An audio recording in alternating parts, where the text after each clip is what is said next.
A pleasant day to each and everyone, especially to Mom. Assalamualaikum warahmatullahi wabarakatuh. Our report topic is all about in chapter 3, managing and caring for the self. Lesson 1, learning to be a better learner. So these are the objectives or the lesson objectives. Number 1, explain how learning occurs. 2, enumerate various metacognition and studying techniques. And 3, identify the metacognitive techniques that you find most appropriate for yourself. Okay, so let's proceed to the introduction of our report. Knowing the self is not enough, since who you are is partly made up of your choices. You must also have the ability to choose, especially to be better you. In the school setting, your knowledge of yourself should at least enable you to become a better student. This lesson will present several techniques that you can adopt depending on your situation and preference to make you a better learner. Learning should not just mean to studying for your quizzes and exams in schools.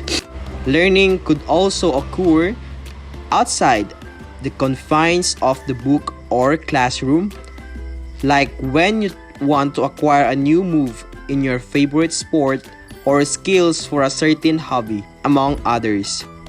Furthermore, the techniques are not the only techniques available, and months or years from now, new ways on how to study better will be discovered or rediscovered. What is important at this moment is that you learn how to learn these things. Okay, so let's proceed to the abstraction. We are the Homo sapiens, or the wise men. We think in a more complex level than our ancestor and most, if not all, of the other beings. So here, sinasabi dito na we are a Homo sapiens, or should we say a wise man or wais or mautak in short. So katulad nga ng sinasabi nila that we think in a more complex level than our ancestor kasi di ba nga tayong mga tao is nag-evolve tayo. Generation through generation, nag-iiba or mas nadadagdagan yung knowledge natin bilang isang tao. Like for example, discoveries.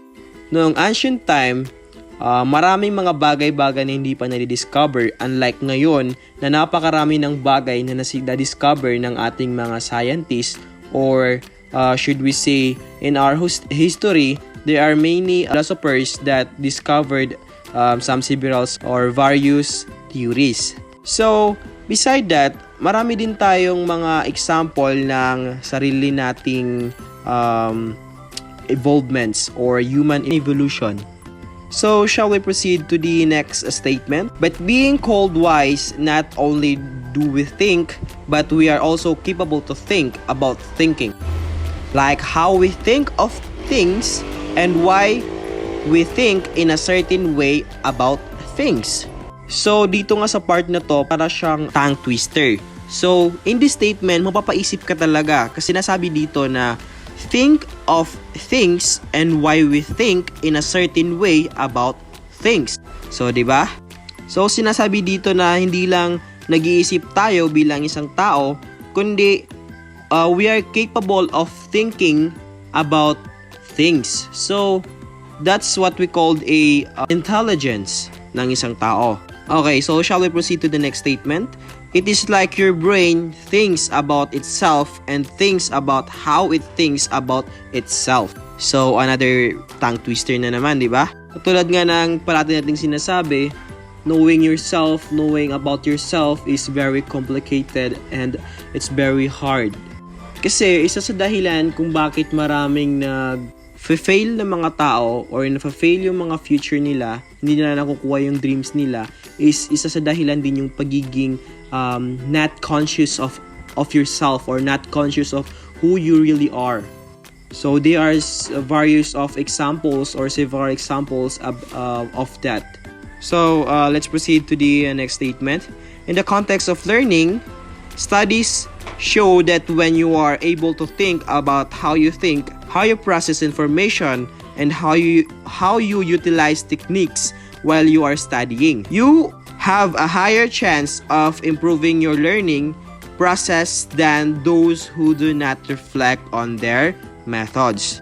So sinasabi dito na when you are capable of thinking or how you process information or utilize techniques or paano ka nakaka-utilize ng mga techniques is there are a higher chance of improving your learning process kaysa dun sa mga tao na hindi sila nagre-reflect sa kanilang mga methods of learning. So this is the end of my report. Shall we proceed to the next reporter? Thank you for listening and hope you learned something in my report. Thank you very much and wassalam.